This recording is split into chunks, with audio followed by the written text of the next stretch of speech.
Bonjour, c'est Cédric Samoukala. Aujourd'hui, je vais vous parler d'accords de paix. Nous sommes aujourd'hui à l'interne de notre pays. Nous avons vu combien le président de la République, son Excellence Félix Antoine Tshisekedi Tshilombo, a eu à fournir pas plus d'efforts pour faire revenir la paix.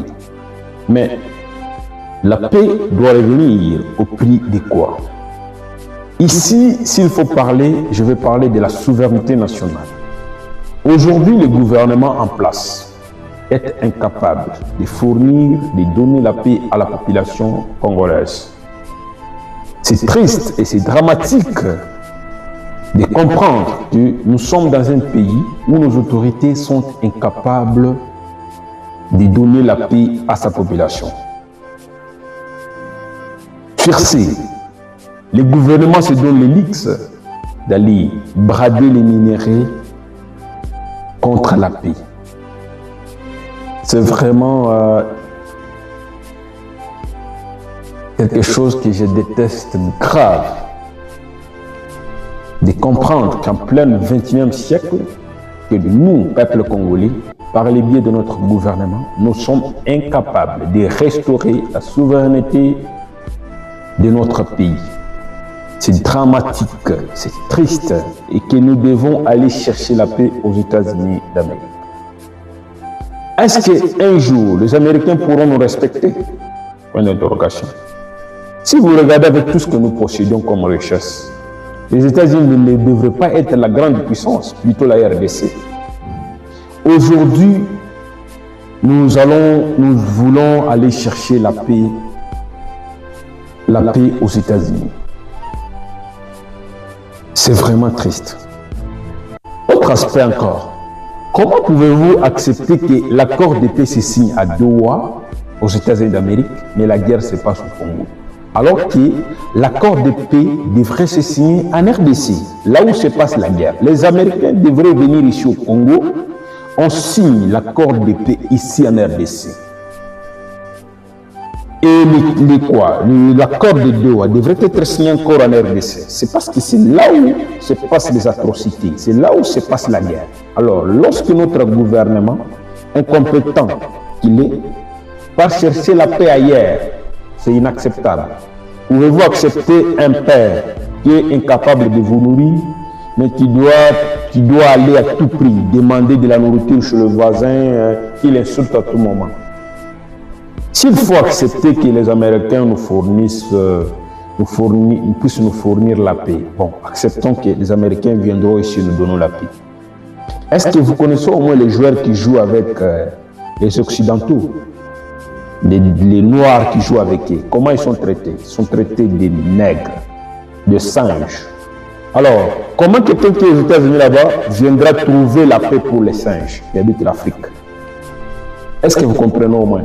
Quelqu'un qui habite les États-Unis, un Américain comme il est là, il vient ici pour trouver la paix, pour donner la paix à un singe. C'est anormal. Nous, peuple africain, on est considérés comme des animaux. Raison pour laquelle les guerres existeront toujours en Afrique. Tant que nous resterons toujours comme nous sommes, derrière les Américains, derrière les Occidentaux, nous allons rester et demeurer toujours comme nous sommes, parce qu'ils nous considèrent comme étant des amas de disques. Aujourd'hui, nous ne sommes plus encore dans la colonisation de l'époque. Nous sommes maintenant dans la colonisation moderne. On colonise les mentales. On colonise actuellement, c'est les mentales qu'on colonise. Nos dirigeants sont colonisés. Ce ne sont plus le peuple qui sont colonisés, mais plutôt nos dirigeants. Parce qu'ils savent, si nos dirigeants sont colonisés, automatiquement c'est tout un peuple qui est colonisé. Aujourd'hui, nous avons l'uranium. L'uranium que nous-mêmes, nous avons dans notre pays. Mais les Américains sécurisent l'uranium. Est-ce que vous comprenez est-ce que nous sommes vraiment un peuple? Est-ce que vraiment nous jouissons vraiment la loi Bakajika est d'application dans notre pays? Comment on peut accepter, comment je peux accepter, croire que nos minéraux que nous détenons, nous devons les brader contre la paix? Vous voyez la guerre à l'Est là-bas, c'est une guerre que les Occidentaux eux-mêmes équipent, instrumentalisent Maintenant, pour maintenant récupérer le minerai de manière légale, ils disent que non, nous allons vous fournir la paix, mais en contrepartie, parce qu'il n'y a pas d'avantage sans contrepartie directe. Lorsque nous vous fournissons la paix, automatiquement vous nous donnez les minéraux. Mes frères congolais, mes frères africains, si l'on reste seulement comme ça, avec cette politique, cette attitude, nous demeurerons toujours comme ça. Parce que je n'ai jamais vu un blanc qui prend des armes contre les Africains. Ce sont les Africains qu'on utilise. On utilise les Africains pour les Africains, contre les Africains.